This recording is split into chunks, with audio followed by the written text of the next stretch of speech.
Bene data bakundwa b'umwami Yesu Kristo, mwese abakurikira izi nyigisho tubahaye ikaze mu biganiro bya Saveur Divine.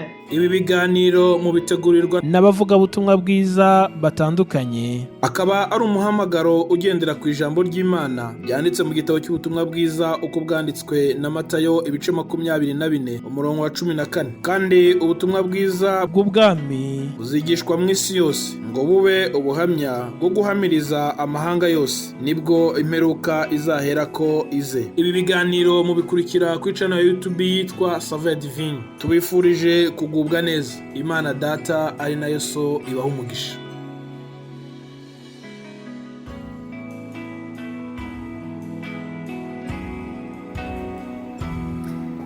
Yesu ashimwe bene data. Haleluya, haleluya. Ndabaramukije bakundwa mu mwami wacu Yesu Kristo. Njye basuhuza nitwa Jean Pierre Mutuyemungu, nkaba ndi umubwiriza butumwa bwiza, nkaba nkunda Yesu. Ndi mwene so rero ndakwifuriza umugisha w'Imana. Nejejwe no gusangira nawe ibyanditswe byera muri bimwe ukunda kumva kandi bifasha ubugingo bwawe. Imana iguha umugisha ko dukunda kurya tugakunda kunywa bigafasha umubiri, ni nako n'ibyanditswe byera bidufasha mu bugingo ndetse no mu buzima bwacu bwa buri munsi, kuko ijambo ry'Imana ritubera umucyo. Imana iguha umugisha. Kwifurije rero umugisha w'Imana muri ibi byanditswe byera mugezwaho na Saveur Divine. Imana iguha umugisha. Ndagira ngo dufate umwanya dusome ijambo ry'Imana tugiye kuganira ku ijambo ry'Imana rifite insanganyamatsiko ivuga ngo gukorera Imana. Gukorera Imana niryo jambo tugiye kuganiraho. Turarisanga mu rwandiko intumwa Paul yandikiye Abefeso. Turasoma mu rwandiko Paul yandikiye Abefeso, ibice byaho ni 2, umurongo wa 8 kugeza ku murongo wa 10. Haravuga ngo mwakijijwe n'ubuntu kubwo kwizera, ntibyavuye kuri mwe ahubwo ni impano y'Imana, ntibyavuye no ku mirimo kugira ngo hatagira umuntu wirarira, kuko turi abo yaremye ituremeye imirimo myiza muri Kristo Yesu, iyi Imana yiteguriye kera kugira ngo tuyigenderemo. Ndasubiramo, kuko turi abo yaremye ituremeye imirimo myiza muri Kristo Yesu, iyi Imana yiteguriye kera kugira ngo tuyigenderemo. Amen. Imana iguha umugisha. Iri jambo riratwereka neza icyo turemewe. Iri jambo riratwereka neza impamvu yo kubaho. Icyo Imana yakuremeye, icyo Imana yandemeye, impamvu yayo, intego y'ubuzima, intego yo kubaho. Ndashaka kukwibutsa ko njye nawe tutari impanuka. Ntabwo twabaye nk'ibivejuru ngo tumanuke tugwe hasi, ahubwo uri umuntu Imana yatekerejeho mbere y'ukuremwa, mbere y'ukubaho, mbere y'ukuza. Imana yize umushinga, uri proje y'Imana. Imana iguha umugisha. Hanyuma proje nziza Imana ishaka ko yunguka. Muri twese ntawe ushaka gukora umushinga ngo uhombe, buri wese ashaka gukora umushinga ngo uzunguke. None rero muri wowe Imana yakuremye ifite umushinga umwe wo kuyinezeza, wo kuyikorera. Imana ihabwa icyubahiro. Mu myaka mike ufite na myinshi uzaramamo, ariko iyo yose ibanga rimwe rizakubashisha kuyibamo neza ni ukumenya intego yo kubaho, intego y'ubuzima. Imwe rero mu ntego ikomeye iyo tuyihushije tuba twishe proje y'Imana, tuba twishe umushinga w'Imana, tuba tuyihombeye, ni iyi ntego yitwa kubaho dukorera Imana. Bibiri duhishuriye ibanga rivuga ngo kuko turi abo yaremye ituremeye imirimo myiza. Nushaka kubisoma neza urajya mu gitabo cy'Itangiriro igice cya mbere n'igice cya kabiri, aho Imana yaremye umuntu n'igitekerezo yari ifite n'icyifuzo yari ifite ku muntu.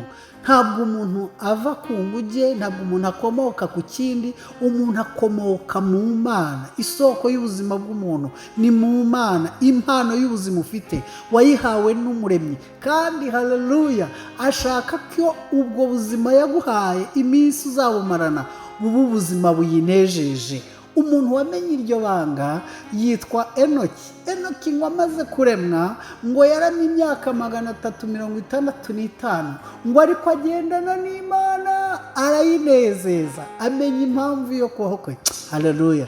Mbese mukundwa muri Kristo, uribuka, uratekereza, urashyira mu migambi yawe, ukibuka ko uri umushinga w'Imana kandi ubereyeho kuyinezeza. Imana iguha umugisha. Gukorera Imana rero ni byiza. Mbese ko ari byiza ko abantu bakorera ubwami bw'iyi si kandi barangiza bakabaho neza, utekereza ute gukorera ubwami butazahanguka? Niba abantu bakorera ingoma zishiraho bakabaho neza hano, utekereza ute ku gukorera Imana no kwamamaza ubwami bw'Imana, kwamamaza ubwami bwa Kristo butazahanguka? Dore rero ibanga riri kubaho kwiza ni ukubaho unezeza Imana, uri mu mugambi wayo ukawuzuza. Yigeze isanga Yeremiya iganira nawe, iramubwira ngo ndagutoranije ndagutumye. Arangije ngo arayibwira ngo ndi muto, ntacyo nshoboye, sinzi no kuvuga, mfite bikeya. Abantu bajya bagira impamvu, oya sindabyara, oya numpa ibi nibwo nzagukorera, ningera nibwo nzakora. Ariko irangije iramubwira ngo witanga impamvu nyinshi, aho wowe ntujya ugira impamvu utanga zikubuza gukorera Imana. Ndashaka kukwibutsa ko nta mpamvu. Ijambo ry'Imana ryaje kuri Gideyoni riramubwira ngo uraho wa munyembaraga we, ukaba n'intwari. Ngo aravuga atoya sindi umuntu, sinshoboye. Ariko irangije iramubwira ngo uri munyembaraga, genda uko izo mbaraga zawe zingana. Haleluya. Ndashaka kukwibutsa iri jambo ryiza rivuga ngo Imana ntabwo ihamagara abashoboye, ahubwo ishoboza abihamagaye. Imana ihimbazwe. Imana ishoboza abihamagaye. Ubu umupfakazi, ubu watawe n'abantu, ubu wanzwe, ubu uri imfubyi, ubu utazi n'abakubyaye, ubu ufite amashuri menshi cyangwa make, upfa kuba wemereye ijwi ryayo n'umuhamagaro wayo. Ibindi bisigaye byose irabyikorera. Imaze guhamagara Aburahamu yaramubwiye ngo genda, numara kugenda ibindi nzabyikorera. Ayemereye aragenda, ngo izamura izina rye imugira umugisha. Ihamagara Mose yarayibwiye ati sinzi no kuvuga, iramubwira ngo wowe nyemerera. Imana ikorana n'abemeye, Imana ikorana n'abahari, hanyuma iby'imbaraga n'ibisabwa byose, haleluya, Imana ikabitanga. Mose aragenda, irangije amubwira ngo nubwo udidimanga itwaza iyi nkoni, hanyuma nukenera kuvuga dore Aroni azajya asobanura byinshi. Hari igihe uvuga ngo sinzi indimi, simfite ibi, impamvu zishyire hasi, wemere gusohoza icyo Imana yakuremeye, uzagira umugisha. Gukorera Imana gufite isezerano ku buzima bwa none n'ubuzaza nabwo. Kwifurije kubaho ubuzima bukorera Imana, ni ubuzima utazicuza, ni ubuzima buzagira iherezo ryiza. Korera Imana n'umutima wawe n'ubwenge bwawe n'imbaraga, ukora uko ushoboye, ukoresha ubutunzi ufite mu byayo. Mu izina rya Yesu Imana izaguha umugisha, uzagenda waguka, kandi uko bukeye nuko bwije uzagenda wunguka. Uzajya ugenda impano yawe igenda ikura, ubona n'izindi nyinshi zikurimo. Witabika itaranto, ubuzima ufite uko uri burahagije. Imana iragushaka uko nguko ngo uyikorere, ngwino uyikorere. Niba wari umaze gucika intege, garuka uyikorere. Niba utaranatangira, uyu munsi unezezwe no gukorera ubwami bw'Imana, ubwami bw'ijuru butazahanguka iteka. Ndagushimiye kuko wumvise ijambo ry'Imana. Imana iguha umugisha kandi ugufashe icyemezo cyiza cyo kuyikorera guhera none. Ndagira ngo dufatanye gusenga Imana, tugusabire umugisha, tugusabire imbaraga ngo uzagendane nayo iteka ryose. Sengana nanjye. Mwami Imana yacu, turagushimye kuko turabo waremye, uturemeye imirimo myiza muri Kristo Yesu, iyo witeguye kera kugira ngo igihe nikigera tuyigenderemo. Urakoze nyakubahwa, kuko ari wowe udutera gukunda no gukora ibyo ushaka, kandi tumaze kumenya ko kwamamaza ubwami bwawe bifite ingororano mu gihe cya none n'ikizaza nacyo. None dufashe umugambi wo kugukorera, njye na mwene data unteze amatwi, njye na mushiki wanjye dufashe intego guhera uyu munsi ko tuzagukorera. Yosuwa niko yavuze ngo njye n'inzu yanjye tuzakorera Uwiteka. Tumaze kumenya impamvu yo kubaho ni ukugira ngo tugukorere, ni ukugira ngo tukunezeze.